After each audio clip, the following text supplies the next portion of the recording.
Amen. So sa umagang ito, praise the Lord. Salamat sa Panginoon that we have the opportunity again to hear the Word. And sa umagang ito, I want to minister something that nire-remind din sa akin ng Panginoon. At papamagatan ko itong reaffirming our identity in Christ. So this is big in my heart within these few weeks, na ito yung tema na ibinibigay sa akin ng Panginoon, reaffirming, or siguro kung nais kong, if I may, ipipersonalize ko, kung sa akin, nais ng Panginoon, parang dinidil ng Panginoon sa akin, reaffirm my identity in Christ, who I am in Christ. Dahil alam nyo, kung hindi tayo magiging maingat, especially in these days where a lot of pressures na maaaring nangyayari, maaaring kayo ay nakakaranas din ng pressure. This is a pressured hour and times na nalalapit na ang pagbabalik ng Panginoon. Ang sabi ng salita ng Diyos, even at the end of the age, when the coming of the Lord Jesus Christ comes, kumbaga papalapit ng papalapit, the love of many will grow cold. At meron kang mararanasan na parang panlalamig, maraming even mga mananampalataya na parang hindi natin maintindihan kung bakit ganito ang aking nararamdaman. But this is a times where pressures are parang the world is trying to squeeze us. So pressure, right? And if we're not careful, and if we don't have a solid foundation na tinatayuan, is probably you will parang slip out of who you are in Christ. Right? Para bang, because of the pressure, para bang lalabas ka doon if you are not founded in that foundation on who you are in Christ, is para bang tatanggapin mo yung mga salita ng mundo na nagsasabi sa iyo, this is who you are. Kasi ito yung nararanasan mo, right? Itong nangyayari sa'yo, that is who you are. And the world is trying to define us based on what is going on to us. No, parang dinidefine tayo, at we tend, kung hindi tayo magiging maingat, there is a tendency that we are, para bang tatanggapin natin yung parang mga negative na tinig na nagsasabi sa'yo, this is who you are because of what is going on in your life. This is who you are because of how you feel. Right? And so I think this is a good time for us, or even for myself, to reaffirm who we are in Christ. Amen. To hold on and to have a firm foundation of who we are in the Lord, in Christ Jesus. Siguro nais kong una na i-define muna yung word na affirm. Kasi ang title natin is to reaffirm our identity in Christ. So the word affirm is to show, this is according to the Webster Dictionary, to show or express a strong belief. What kind of belief? A strong belief in or dedication to something, such as an important idea, or in this case, truth. To express a strong belief, right? So kung ipa-paraphrase natin yan, to affirm our identity in Christ is to show or express a strong belief or dedication in who we are in Christ. Right? So, nais ko munang magbigay ng statement. This is a way of introduction. Pero let me give you the statements when it comes to our identity and the benefits or the importance of having this firm foundation on who we are in Christ. Number one, when we lose sight of who we are, maaaring naririnig na niyo ito, madalas kong binabanggit ito, when we lose sight of who we are, that is when we begin to fail. Right? When you lose sight of who you are in Christ, that is when you begin to sink down. Nawawalan ka ng strength. It's because you're losing that identity of who you are in Christ. Kung ipipersonalize ko yan, when I lose sight of who I am in Christ, when I begin to lose sight of who I am in Christ, na maaaring nakakalimutan ko kung sino ako kay Kristo Jesus o kung paano ako tinitignan ng Diyos, it's because of so many things that's going on around me. At kapag doon na ako nakafocus, halimbawa, when I begin to lose sight of who I am in Christ, that is when I will begin to fail. Right? So doon ako unti-unti parang nahihina, unti-unti na parang nawawalan ng lakas, we begin to fail. Kung ayaw ninyo yun sa inyo, that is, kaya ako pinipersonalize na lang. Pangalawang statement is, your exploits, your victory is related to, number one, how you see yourself, and number two, how you know your God. Right? Your exploits, your victory is related to how you see yourself. Kung paano mo nakikita ang sarili mo. Because I'm getting ahead of myself, but you behave, your identity, you behave according to your identity. Right? Ang kilos natin, ang galaw, ang pananaw sa buhay, ang ating mentalidad ay base sa kung ano ang pagkakilala natin sa ating sarili. Right? We behave according to how we see ourselves. Kaya our exploits, again, your exploits, your victory is related to, number one, who you see yourself. Paano mo nakikita ang sarili mo? If you see yourself as a victor in Christ, you will begin to do exploits. You will begin to do things that you can never have done otherwise. Right? Pero kung nakikita mo ang sarili mo, halimbawa na ikaw ay talunan, you're a victim, talunan, mahina, right? Wala kang exploits. Right? Amen po ba? Narito po ba kayo? And then number two is how you know your God. According to Daniel chapter 11, kung tingnan natin in Daniel chapter 11 verse number 32, those who do wickedly against the covenant, he shall corrupt with flattery. But the people, everybody say the people. But the people who know their God shall be strong and carry out great exploits. Right? The people who know their God. The question is, do you know your God? And do you know who you are in God?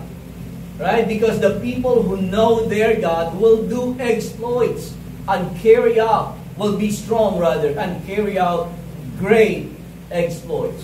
So again, your exploits, your victory is related to how you see yourself and how you know your God. Number three, the world and the world system wants to give you an identity. Ang mundong ito, the world system, like Babylon system, Egypt is a symbol of a world system.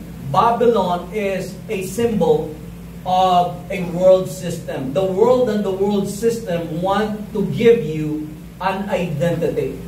Right? Kung napapansin ninyo ang mundong ito, ang ating mga kabataan ay huhubugin ng sistema ng sanlibutan ito. And if you are not careful, kung hinahanap natin ang ating identity, who I am, right? At ang mundo mag-o-offer sa inyo, i-cater ka ng sanlibutan, this is who you are because of how you feel.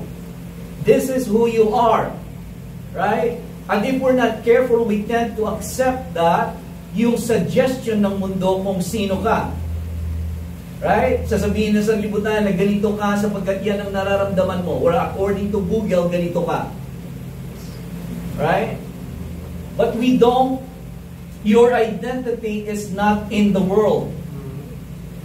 Your identity is in the Word. Amen. Your identity is not in the world. But your identity is in the Word. Tingnan natin ang Ephesians chapter 1. I pray na sa bawat kabataan na nandito sa atin, ma-establish ito sa ating puso at sa ating isipan. And then we begin to influence ang ating mga kaklase, ang ating mga kaibigan, na ganun din na maaaring nararanasan nila na hinahanap nila yung kanilang identity. You know? Naintindihan po ba ninyo yung sinasabi ko? Lahat tayo, lalo na dumaan tayo ng ating mga kabataan, hinahanap natin yung ating identity, who we are. And we are being shaped with words. Right? Yung mga salita na naitanim sa atin. Sinabi ng ating mga magulang sa atin. Sinabi ng ating mga kamag-anak, tiyuhin, mga tao na malalapit sa atin. Kung sino ka. Meron pa silang mga pinapangalan sa atin. Hindi po ba? Pangalan. Binibigyan nila tayo ng mga bansag. Mga titulo. Mga alias. Na kung paano nila tayo nakikita. And then we are being shaped with those words. And then we begin to accept those words kung sino tayo. Yung mga identity. Kayo po ba may natanggap kayong bansag? Alam po ba niyo yung bansag? Alias? Right? Yung hindi ka naman gano'n, tatawagin kang gano'n. Right? Meron kaming kapitbahay dati na yung anak niya, babae pa lamang, babae maliit pa, baby pa. Ang tawag ng tatay, Pogi. Pinangalanan niya, may pangalan yung bata. May totoong pangalan. Pero ang tawag niya doon sa anak niya, Pogi. Pogi, hanggang sa lumaki ang anak niya. Yung bata pa naman ang ganda. Magandang bata. Ngayon, alam niyo kung anong nangyayari doon sa bata? Babae ito Ngayon, may kasamang girlfriend. Kasi nahubog, tinatawag ng tatay na Pogi, ganong babae. Right? Kaya na-shape. Akala niya sa sarili niya ay Pogi siya. And then, gano'n na din yung tawag ng mga karamihan sa kanya. Right? My point is, mga kapatid, kung hindi tayo magiging maingat, the world will try to give us an identity according to the world system. Amen. Ephesians chapter 1, verse number 11. Tingnan natin ito, Ephesians 1:11 sa Message Bible. It is in Christ that we find out who we are and what we're living for. So dito mo makikita, kanino daw po natin, it is in Christ that we find out who we are. Kung nais nating kilalanin ang ating sarili, kung sino nga ba ako, saan ako nagmula, right? Some of the greatest question that mankind has ever asked, who I am, right? Ano ako? Sino ako? Bilang isang tao, sino ako? Saan ako nagmula? Ano ang purpose ko? At saan ako papunta? Those are some questions that are trying to maaring sinasagot ninyo sa isipan nyo kahit na hindi binabanggit ng inyong mga bibig. Right? Sino ako? Saan ako nagmula? Right? What am I here for? Ano ang purpose ko sa mundong ito? And where am I going? So kung tinatanong natin yung mga bagay na yon, doon mo yan makikita. It is in Christ that we find out who we are. In Christ you will find out who you are. Right? In Christ you will find out where you came from. You came from God. God created you. At titignan natin yun mamaya. Right? But in Christ, it is in Christ that we find out who we are and what we're living for. Long before we first heard of Christ, bago pa man tayo makarinig ng Ebanghelyo o ng mabuting balita patungkol sa pag-ibig ng Diyos sa pamagitan ni Kristo, bago pa man yon, He had His eye on us. Can you believe that? God is a very personal God. Amen. At sa bawat isa sa atin, you are special to God. Espesyal ang bawat isa sa atin sa Diyos. Ang bawat isang nilalang ay napaka-espesyal sa Diyos. Kaya nga lamang, syempre sa ating, ang mundong ito, hinubog tayo ng mga salita ng maaaring ating mga magulang, kapitbahay, o mga pangyayari sa buhay natin na maaaring humubog sa ating pagkatao na sinasabi natin, wala kang halaga, wala kang kwenta, sana hindi ka na lang pinanganak. Right? Ang minsan iniisip natin na ang kapatid natin, lalo na kapag yung mga ate, hindi po ba? Yung ate, wala dito yung tinutukoy ko, yung mga ate, halimbawa, tapos nagkaroon ng kapatid. Right? O yung kuya, halimbawa, nagkaroon ng kapatid, tapos yung kapatid na lang ng bunso, yung inaalagaan. So sa parang iniisip niya, ako hindi na ako mahal. Right? Puro na lang ang kapatid ko. Right? Hindi natin namamalayan ito ay humuhubog sa atin. Na hindi naman sinasadya ng ating mga magulang. Right? Naalala niyo yung preaching nung nakaraan, patawarin yung mga magulang ninyo. Hindi sila perfecto. Amen? Praise the Lord. But we are being shaped. Our identity, who we are in Christ. But again, long before we first heard of Christ, He had His eye on us, had designed on us for glorious living. Who you are created, special to God. God loves you. You are special to Him. He created you for a purpose, with a purpose. Why are you here for? You're here for a purpose. Amen. Where you are going, you are. God designed for you to live for eternity with Him. But because of sin, maaaring ang destiny natin ay hindi na ayon sa kung ano yung kalooban at nais mangyari ng Diyos. It's because of our own choice, our freedom to choose. But God wants to spend eternity with us, with you. That is why He created you. Kung tinatanong natin, why am I here for? God created you, and God wants fellowship with you. You were created for fellowship. And when this life ends, kapag ito ang buhay na ito ay tapos na, matapos na, God, ikaw na lang at ang Diyos ang matitira.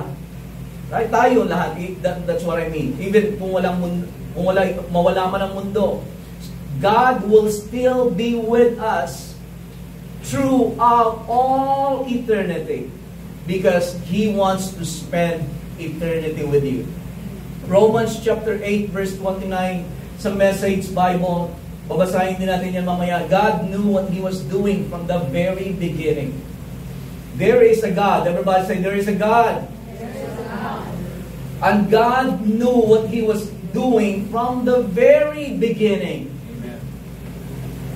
There is a God, there is a creator of all things, and He knew what He was doing from the very beginning. He is the wise God, the only wise God.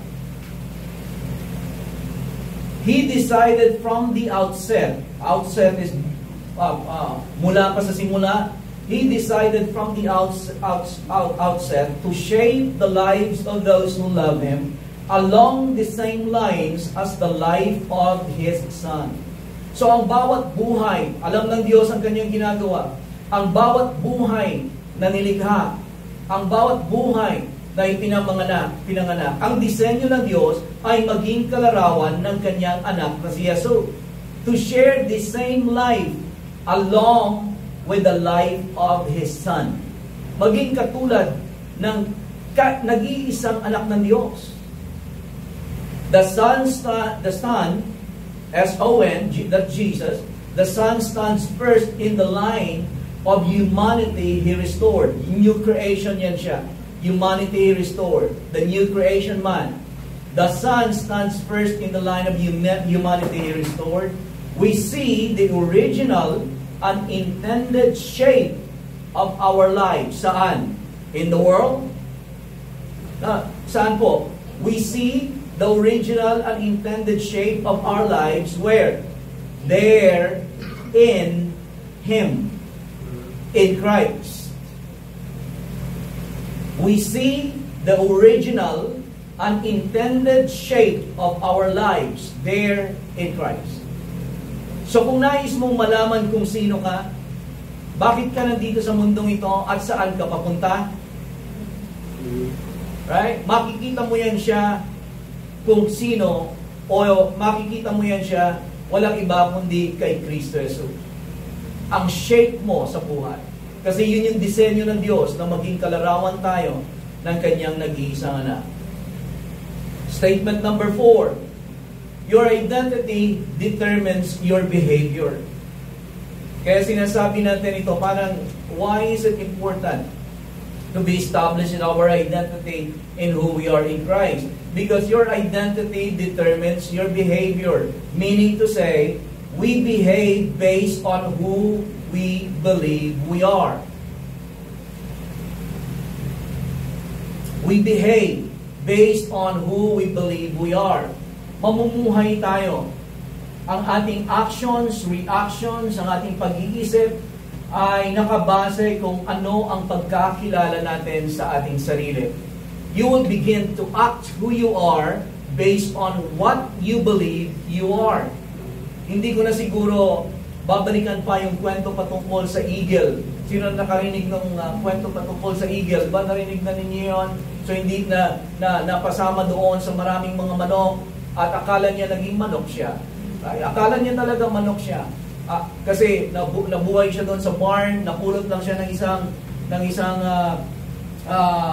farmer at dinala siya sa barn, doon sinama siya sa mga manok. Ay, nung sisiw pa lang ang eagle na ito at sinama siya, kumakain siya ng mga patuka ng manok. Kung anong kinakain ng manok, kinakain niya rin. Kahalubilo niya manok hanggang sa merong, sabi mo hindi mo na babalikan. Nabalikan eh.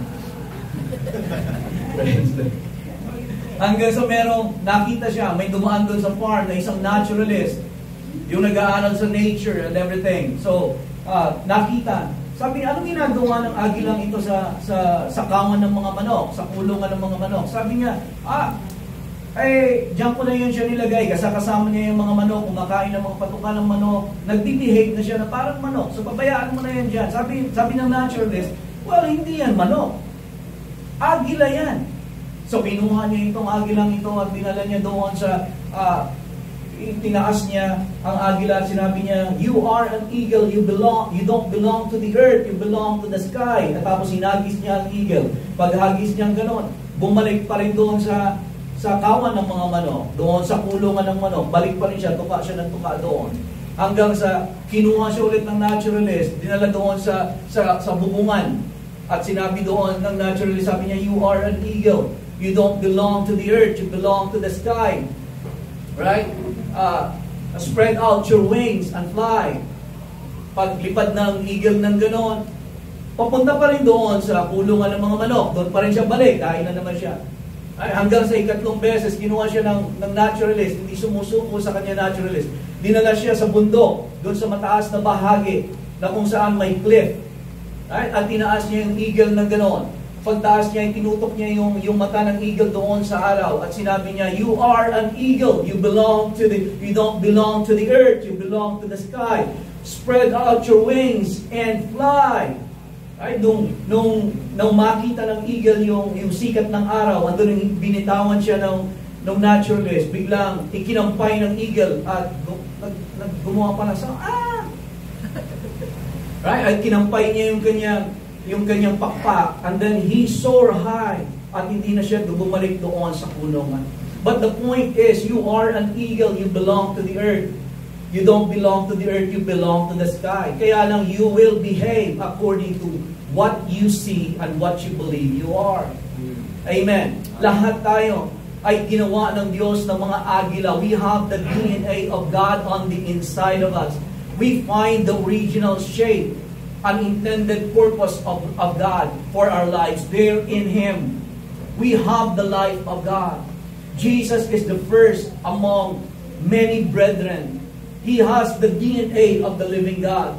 But when we receive Jesus as our personal Lord and Savior, He gave us the Holy Spirit.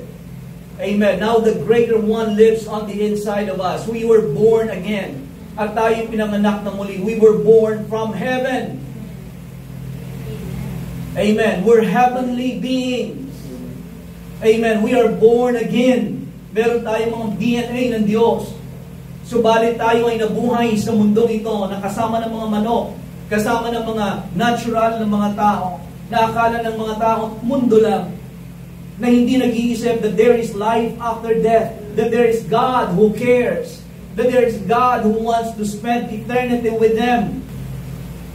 Minsan, alam niyo, yung pag-iisip natin hanggang doon na sa mababang kaisipan, hindi po ba?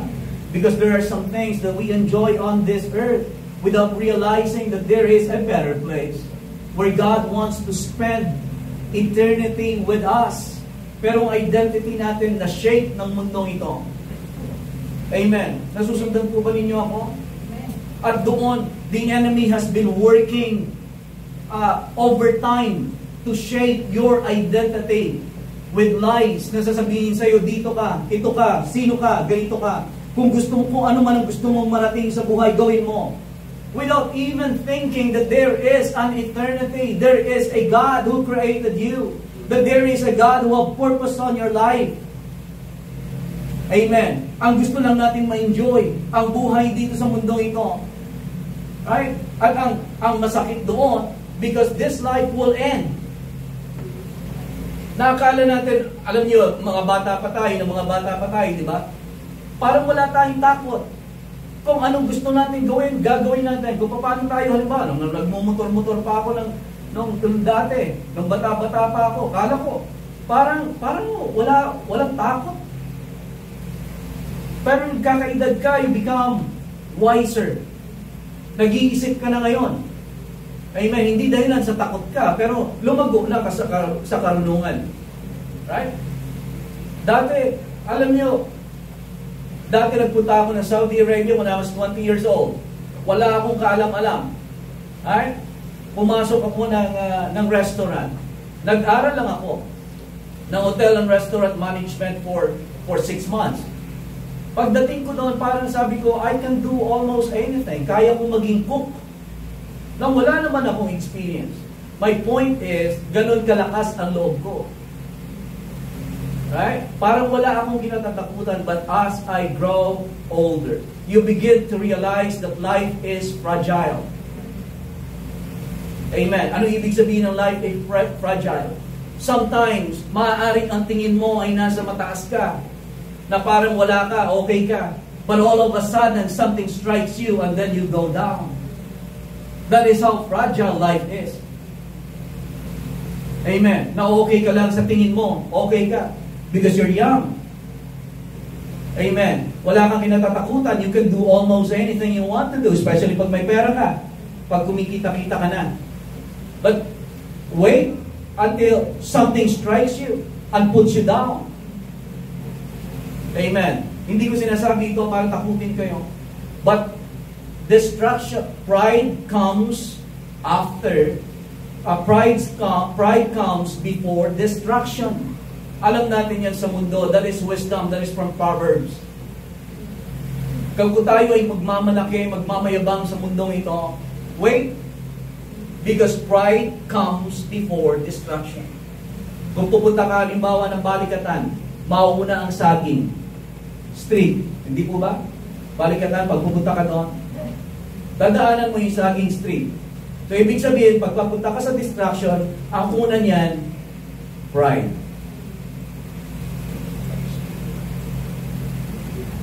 Kaya ganun katindi, ganun. God hates pride. Amen. It's because pride ruins life. Romans chapter 8 verse 29, for whom He foreknew, He also predestined to be conformed to the image of His Son, so that we might be the firstborn among many brethren. So dito makikita natin na God's will for us is to be conformed in the image of His Son, Jesus. Ang plano ng Diyos sa buhay mo, yes, ikaw. Sabi mo sa katabi mo, ikaw. Sabi mo din, ikaw din. God's will for us is to be conformed in the image of His Son. Ang nais ng Diyos, nung paumpisang-umpisa pa, right, ay maging katulad na tayo o kalarawan ng Kanyang nag-iisang anak. That we share the image of His one and only Son, Jesus.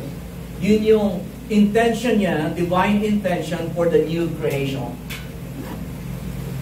Paano nilikha ng Diyos ang tao? Originally, si Adan. According to His image. Right?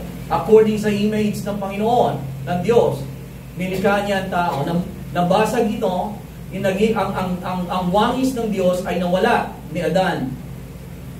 Right? At ang wangis ng kasalanan, ng kaaway, ang kanyang kinuha, ang kanyang nature. Ni-restore ng Diyos ang humanity sa pamamagitan ng new creation. At ang new creation na ito, ang design niya ng new creation, is tayo ay maging kalarawan ng kanyang bugtong na anak na si Jesus. Nung tinanggap natin si Jesus sa buhay natin, tayo ay naging kalarawan ni Kristo. In your spirit, you are already like Christ. Amen. Everybody say, I am like Christ. I am Christ-like. In your spirit, you are already Christ-like. You are as righteous as Jesus. In your spirit. Tinanggap natin ang righteousness. He, 2 Corinthians chapter 5 verse 21, He who knew no sin has been made or become sin for us so that we might become the righteousness of God in Him. In your spirit, you are as righteous as Jesus. That is how righteous you are. Amen. In your spirit, you are already conformed with the likeness of His Son. Subalit, we have to renew our mind in order for us to be transformed outwardly, na ang ating pagkilos, paglakad, ang ating behavior, ang ating pananalita, ang ating pag-ibig sa kapwa, ang kapayapaan natin sa buhay, ay maging kung sino si Jesus, ganon din ang nakikita sa atin. Kung paano siya nagpatawad, kung paano siya nagmahal, kung paano siya nag-sacrifice na i-offer ang kanyang sarili. Right? Kung paano siya lumakad na merong boldness and righteousness. Praise the Lord. We are already like Christ in our born-again spirit, but we need to allow the Word to transform us by renewing our minds. Romans chapter 12, verse number 1, Therefore I urge you, brothers, in view of God's mercy, to offer your bodies as living sacrifices. Ito yung NIV na first version. Holy and pleasing to God. This is your spiritual act of worship. Verse 2, do not conform any longer. Say, any longer. Any longer. Do not conform any longer. Bakit niya sinabing any longer? Sabi niya, huwag na kayong makonform pa, magpa-conform pa. Kasi nakukonform na tayo. Ibig sabihin, tigilan nyo na.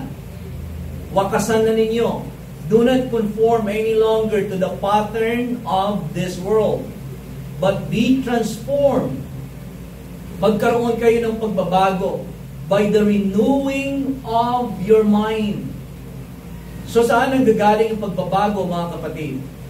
Nanggagaling ang pagbabago, ang transformation natin na maging kawangis ng ating Panginoong Jesus. Saan siya nanggagaling? Kapag na-renew ang ating isipan. Kung paano ka nag-iisip, kung anong tingin mo sa sarili mo, sino ka? Amen. Ano ang kaya mong gawin? Sino ang Diyos mo? Amen. Those things are in your mind and you're being transformed, or rather you are being conformed by the world through this world system because of how you think, because of what your belief system. Kaya kailangan na magkaroon ng pagbabago. Do not conform any longer to the pattern of this world, but be transformed. How? By the renewing of your mind. We need mind renewal. Pag nangyari yun, anong mangyayari? Kapag na-renew ang isip, then you will be able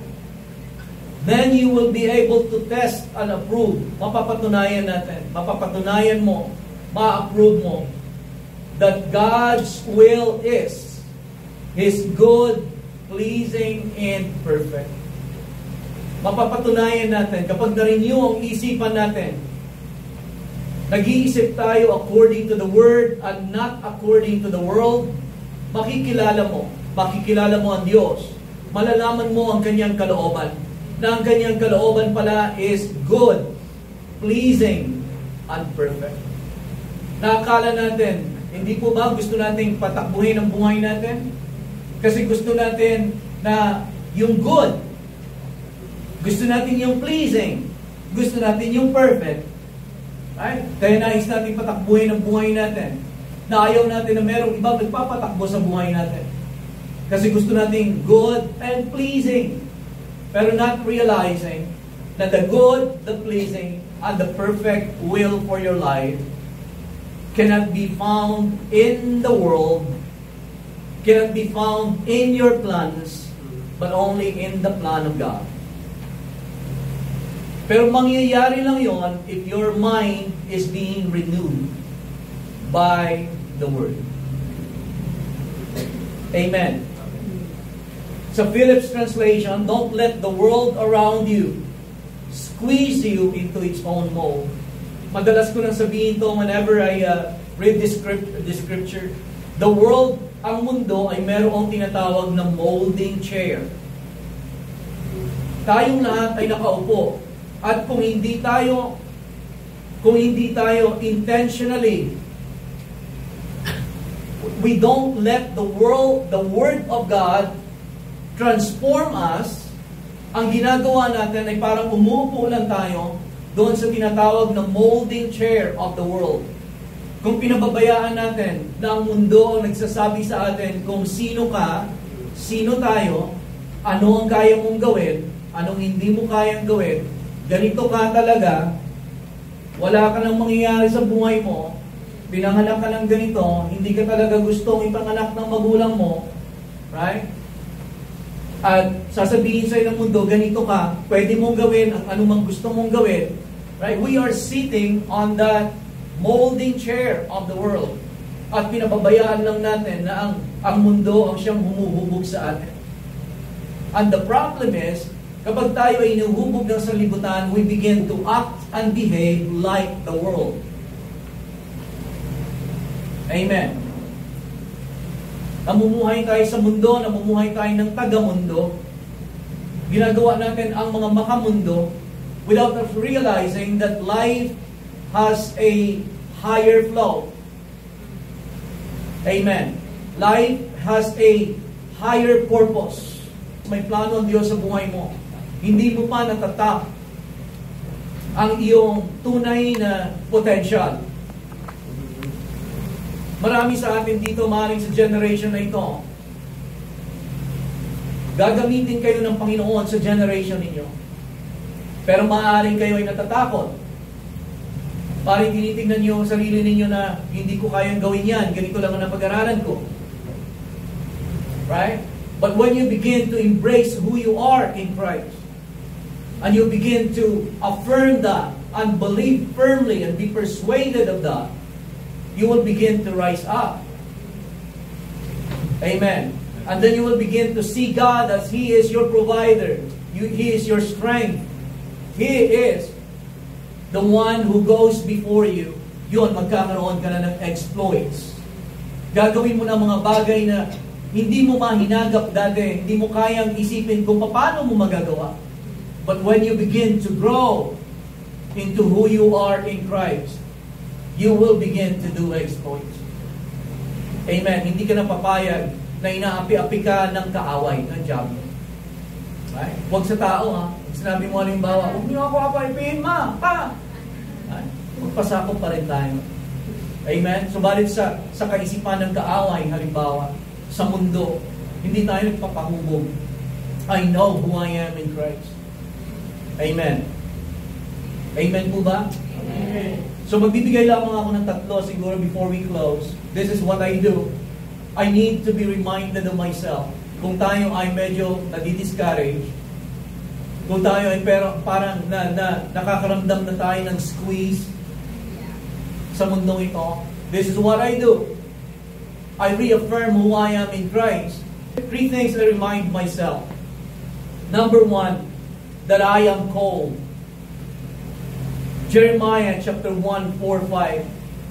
I remind myself when I feel the squeeze of the world, when I'm being discouraged, frustrated, at ano pa man, maring I feel weak, I remind myself that I am called. Jeremiah chapter 1, verse 4 to 5. Then the word of the Lord came to me, saying, this is true to all of us, before I formed you in the womb, I knew you. That is how special you are. Maring sasabihin ninyo sa Jeremiah yan. No, that's not just Jeremiah. Sabi ng Panginoon, before I formed you in the womb, I knew you. Before you were born, I sanctified you. I ordained you a prophet to the nation. Yan yung katotohanan sa buhay ng bawat isa sa atin. Na bago pa man tayo, before I formed you in the womb, I knew you. May pangalan ka na bago ka hubugin. Tinawag ka na ng Diyos sa iyong pangalan. Right? Can you believe that? You have to believe that for yourself.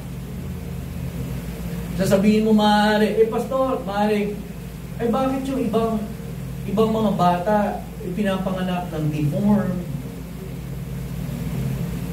Honestly, ang sagot ko dyan, hindi ko po alam. But this is what I believe for myself. And you have to believe it for yourself. That before God formed you in the womb, God knew you. Amen. Huwag niyo nang isipin kung anong nangyari sa ibang tao. Huwag niyo nang isipin kung anong patungkol sa kanila. But the question is, can you believe that? Amen. Do you believe that? That before you were formed in your mother's womb, God knew you. Ang Diyos, He is your Creator. Before you were born, bago ka pa lumabas sa sinapupunan ng iyong ina, sineparate ka na ni Lord for a specific purpose. Can you believe that? See? Sasabihin sa atin ng mundo, you are an accident. Aksidente ka. Hindi ka gustong may panganak.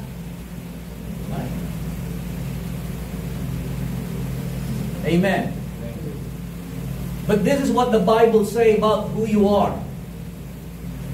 Sasabihin ng mundo sa'yo, hindi ka importante.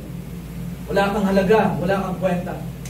But this is what the Bible declares over you. Before I knew you, before I formed you in the womb, I knew you. The question is, whose report will you believe? Kaninong paniniwalaan mo? Kasi dalawa lang yan. Alin ang paniniwalaan mo? Amen. Yung sinasabi sa'yo ng kapwa mo, yung sinasabi sa'yo ng magulang mo, ng mga negatibo, tiyahin mo, o sinasabi sa'yo ng mundo, o paniniwalaan mo ang salita ng Diyos. Amen. Isaiah chapter 49:1. Kanina si Jeremiah, ngayon naman si Isaiah. Sabi ni Isaiah, listen, O coastlands, to me. Makinig kayo. Sabi niya, and take heed, you peoples from afar. The Lord has called me from the womb. Si Isaiah, si Jeremiah. Right? Before, the Lord has called me from the womb. From the matrix of my mother, He has made mention of my name. Di ba magkatulad ng sinabi ni Jeremiah? Sabi ng Panginoon kay Jeremiah, before I formed you in the womb, I knew you. Bago pa kita hubugin, bago kita bigyan ng mga katangian na nararapat sa'yo, binigyan na kita ng pangalan. Pinangalanan kita, hinubog kita, at tinawag kita. Sinangkapan kita ng mga bagay na kaya mong gawin ayon sa pagkatawag mo na hindi nila kaya gawin ng iba. Paniniwalaan mo?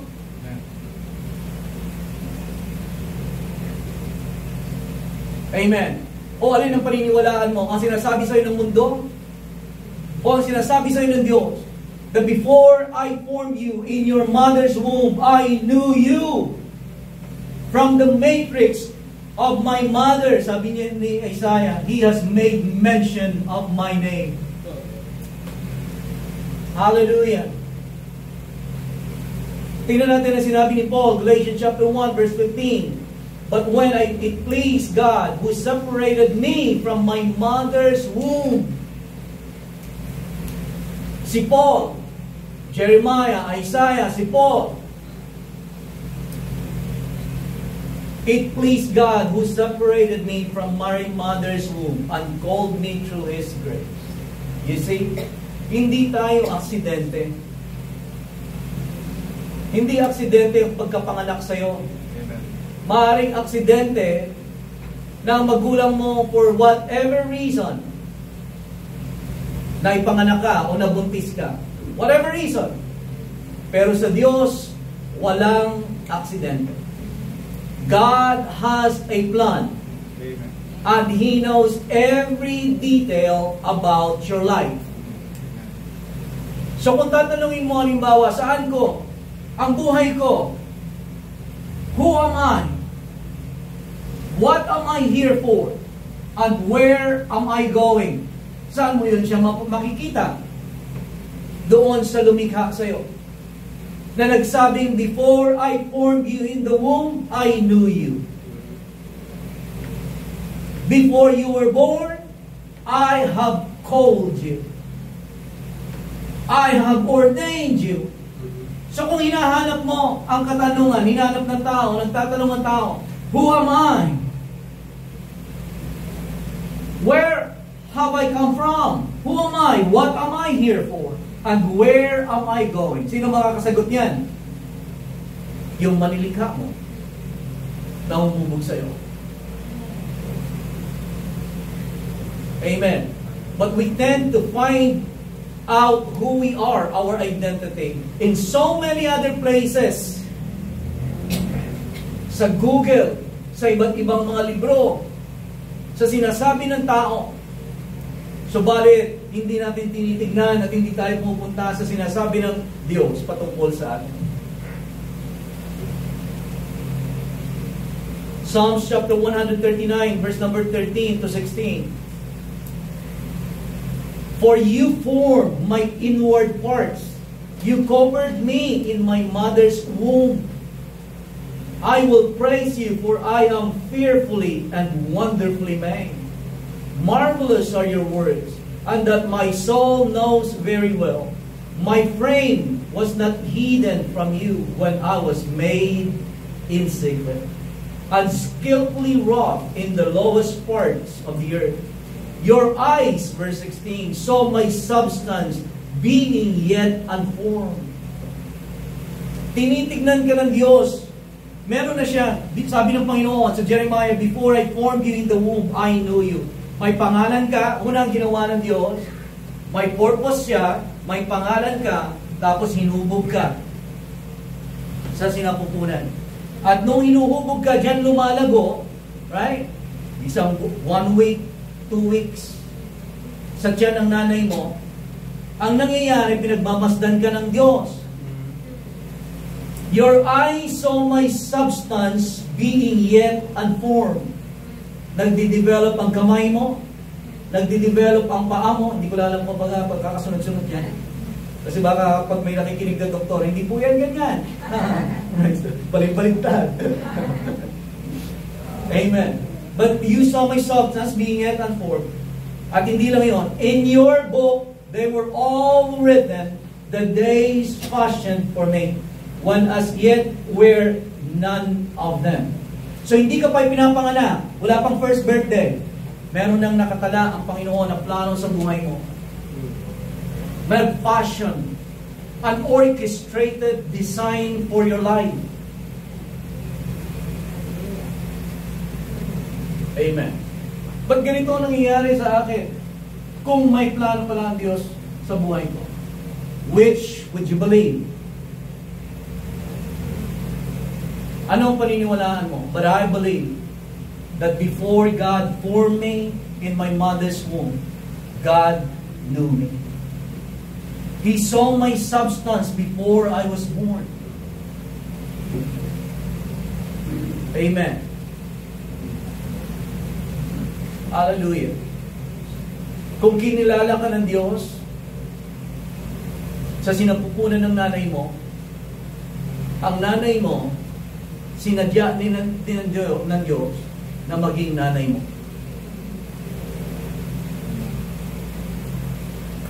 Amen. Kaya huwag kayong magalit sa nanay nyo. Right? Patawarin niyo ang nanay nyo. Amen. Kasi doon tayo nilikha ng Diyos. Kung alam niya kung sino ka, alam niya din kung sino ang nanay mo. Amen. But my point being, hindi tayo aksidente. Ganon tayo kahalaga sa Diyos. Amen. Naniniwala po ba kayo? Na mahalaga ka sa Diyos, espesyal ka sa Diyos, nanilikha ka ng Diyos, kinreate ka ng Diyos ayon sa pagkatawag mo. Ang pagkalikha niya sa iyo, ang pagbibigay niya sa iyo ng hindi lamang mga kamay, paa, tenga, mata, lahat ng ito ay may kinalaman sa pagkatawag sa buhay mo.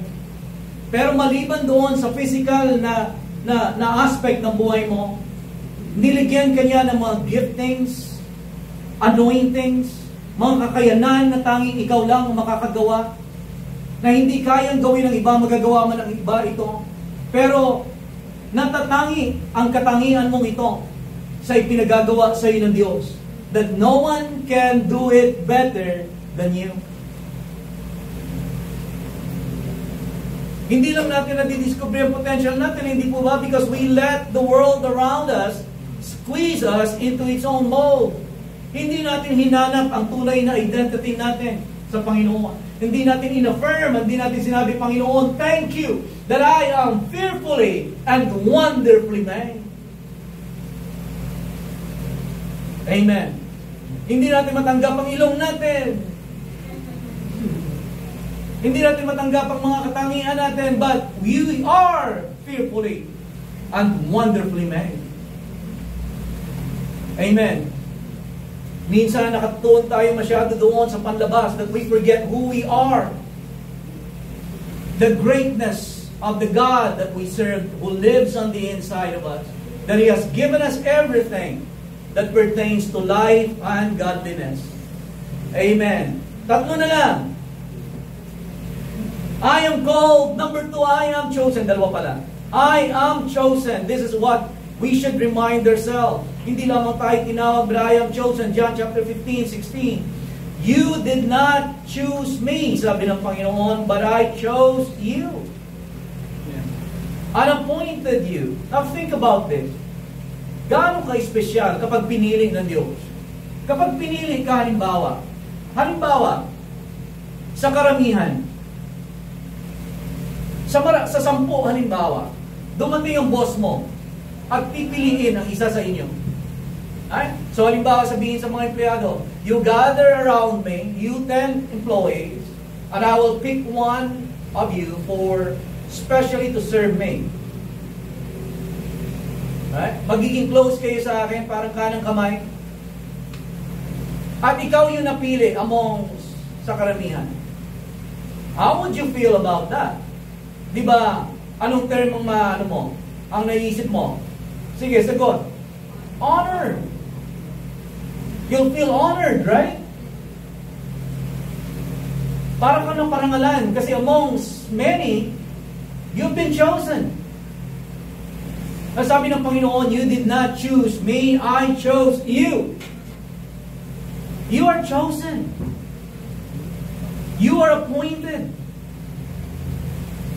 Amen. In-appoint ka ng Panginoon. You are chosen. Everybody say, I am chosen. I'm chosen by the Lord.